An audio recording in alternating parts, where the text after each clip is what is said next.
শব্দার্থ পরিবর্তনের ধারা। তাই প্রথম আমরা কি জেনেছি? প্রথম জেনেছি আমরা শব্দ কাকে বলে। শব্দ কাকে বলে?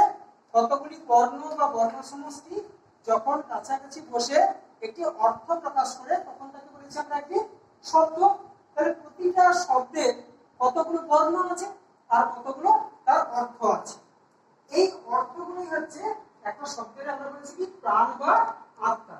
কারণ কি না, কারণ এই শব্দের মধ্যে যদি অর্থ না থাকে তাকে শব্দ বলেই গ্রহণ করা হবে না বা শব্দ বলে বিবেচনা করা হবে না।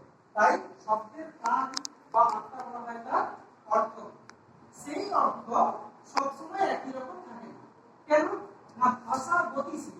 নদীর স্রোত যেমন গতিশীল, নদী যেমন কি করে তার স্রোতকে একটা উৎস থেকে নানা পরিবর্তনের মধ্য দিয়ে নিয়ে গিয়ে মোহনায় নিয়ে ফেলে, ঠিক তেমনি করে ভাষা তার দৈনন্দিন জীবনে ব্যবহার হতে হতে হতে হতে সামাজিক পরিবর্তনের সঙ্গে সঙ্গে, সাংস্কৃতিক পরিবর্তনের সঙ্গে সঙ্গে, মূল্যবোধের পরিবর্তনের সঙ্গে সঙ্গে সেই অর্থ কিছু কিছু শব্দ তাদের অর্থটা পরিবর্তন ঘটিয়ে চলে। এই পরিবর্তনকে বলা হয় শব্দার্থের পরিবর্তন। এই পরিবর্তনকে কি বলা হয়? শব্দার্থের পরিবর্তন। এই শব্দার্থ পরিবর্তনকে ভাষাবিজ্ঞানীরা 5টি ধারায় বিভক্ত করেছে। এই শব্দার্থ পরিবর্তনের ধারাকে পর্যালোচনা করে তার বিশ্লেষণ করে ভাষাবিজ্ঞানীরা 5টি ধারায় বিভক্ত করেছে। এক, শব্দার্থের বিস্তার। শব্দার্থের বিস্তার। 2, শব্দার্থের সংকোচ। শব্দার্থের সংকোচ। 3, শব্দার্থের সংক্রম বা সংশ্লেষ।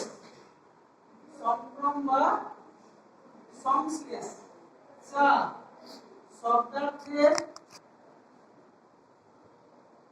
উন্নতি বা উৎকর্ষ। উন্নতি বা উৎকর্ষ। 5, শব্দার্থের অবনতি বা অপকর্ষ। অবনতি বা অপকর্ষ। তাহলে শব্দার্থের পরিবর্তনকে কয়টি ধারায় বিভক্ত করা হয়েছে? 5টি ধারায় বিভক্ত করা হয়েছে। 1, শব্দার্থের বিস্তার। 2, শব্দার্থের সংকোচ। 3, শব্দার্থের সংক্রম বা সংশ্লেষ। 4, শব্দার্থের উন্নতি বা উৎকর্ষ। 5, শব্দার্থের অবনতি বা অপকর্ষ। এরপর আমরা এগুলো একটা একটা করে জানবো। শব্দার্থের বিস্তার কি, তার উদাহরণ কি? শব্দার্থের সংকোচ কি, তার উদাহরণ কি? শব্দার্থের সংক্রম বা সংশ্লেষ কাকে বলা হচ্ছে? শব্দার্থের উন্নতি বা উৎকর্ষ কাকে বলা হচ্ছে? কিসে উৎকর্ষ ঘটেছে, কিসে উন্নতি হয়েছে? শব্দার্থের কিসে অবনতি হয়েছে বা কিসে অপকর্ষ ঘটেছে? এগুলো আমরা একটা একটা করে জানব। তাহলে প্রথমে আমরা জানি শব্দার্থের বিস্তার। অর্থ বিস্তার। কি বিস্তার? অর্থের বিস্তার। শব্দের বিস্তার নয় কিন্তু অর্থের বিস্তার। কোথা থেকে কোথার বিস্তার? প্রথমেই আমরা বলেছিলাম, দেখো এই 1 নম্বরে শব্দের একটা উৎসগত অর্থ থাকে বা আক্ষরিক অর্থ বা আবিধানিক অর্থ বা আদি অর্থ বা মূল অর্থ থাকে, যা প্রত্যেকটা শব্দের আছে। আবার কিছু কিছু শব্দ এই অর্থের পরিবর্তন ঘটিয়ে এই জাতীয় অর্থ আছে। কি অর্থ?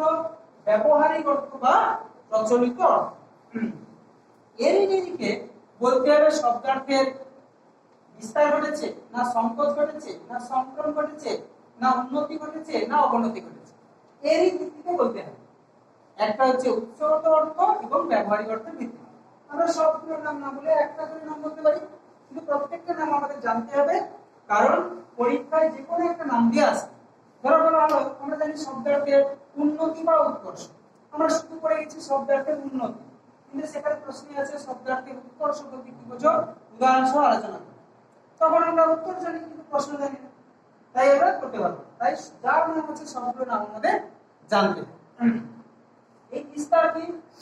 যখন কোন শব্দের এই আক্ষরিক অর্থ বা উৎসগত অর্থের সঙ্গে সমজাতীয়, এক জাতীয় হতে হবে। গুণ, ধর্ম, বস্তু, পদার্থ ইত্যাদি যুক্ত হয়ে ব্যবহারিক ক্ষেত্রে বা প্রচলিত ক্ষেত্রে শব্দটি বিস্তৃত অর্থে প্রযুক্ত হয়, বড় হয়, বেশি অর্থকে প্রকাশ করে, বেশি ভাবকে প্রকাশ করে, তখন তাকে বলা হয় শব্দার্থের বিস্তার। কেমন? আমরা একটা ছোট উদাহরণ দিয়ে তখন বুঝতে পারবো। ধরো বলছি কালি। এই কালি শব্দের এই উৎসগত অর্থ বা আক্ষরিক অর্থ বা আধিকারিক অর্থ হচ্ছে কালো রঙের তরল। কালো রঙের তরল, এই কালি শব্দের আক্ষরিক অর্থ। তাহলে কালি শব্দের আক্ষরিক অর্থ এটাই হচ্ছে কালো রঙের তরল কোনটা আছে, এটা কালো রঙের তরল, এটাকেই আমরা বলছি কেবলমাত্র কালি। কিন্তু দেখো ব্যবহারিক ক্ষেত্রে কালি আমরা কাকে কালি বলি? সব রঙের তরল কি বলি কালি, তাই তো? নীল, লাল, হলুদ, সবুজ, বেগুনি, সাদা, ঘিয়া, যা যা আছে সব রঙের তরল কি হবে আমরা কালি বুঝা, সাদা কালিটা দিই, কালো কালিটা দিই, নীল কালিটা দিই, তাহলে সব রঙের হচ্ছে কালি। কিন্তু আক্ষরিক অর্থ কি ছিল? কেবল এইটুকু ছিল, এই অর্থটুকু প্রকাশ হতো। ব্যবহারিক ক্ষেত্রে কি হয়েছে? কত বড় অর্থ প্রকাশ হচ্ছে, এত বড় অর্থকে প্রকাশ হচ্ছে। তাহলে পরিধি বেড়েছে না কমেছে? বেড়েছে, বিস্তৃত হয়েছে। কি বিস্তৃত হয়েছে? অর্থের বিস্তার ঘটেছে। কালি শব্দে অর্থের বিস্তার ঘটেছে। তাহলে আমরা কি বলবো? দেখো কালি ছিল, এগুলো সব কালি এসেছে, রঙের তরল এসেছে, অন্য কিছু আছে নাকি? কঠিন কিছু আসেনি, অন্য না, বুঝছি না, সমজাতীয় বা এক জাতীয়। যখন কোন শব্দের আক্ষরিক অর্থের সঙ্গে সমজাতীয় কোন গুণ, ধর্ম, বস্তু, পদার্থ এই সমস্ত কিছু যুক্ত হয়ে সেই শব্দের অর্থবৃত্তকে প্রসারিত করে, অর্থবৃত্তকে বাড়িয়ে তোলে। কোন ক্ষেত্রে? এই ব্যবহারিক ক্ষেত্রে বা প্রচলিত ক্ষেত্রে। তখন তাকে বলা হয় শব্দার্থের বিস্তার।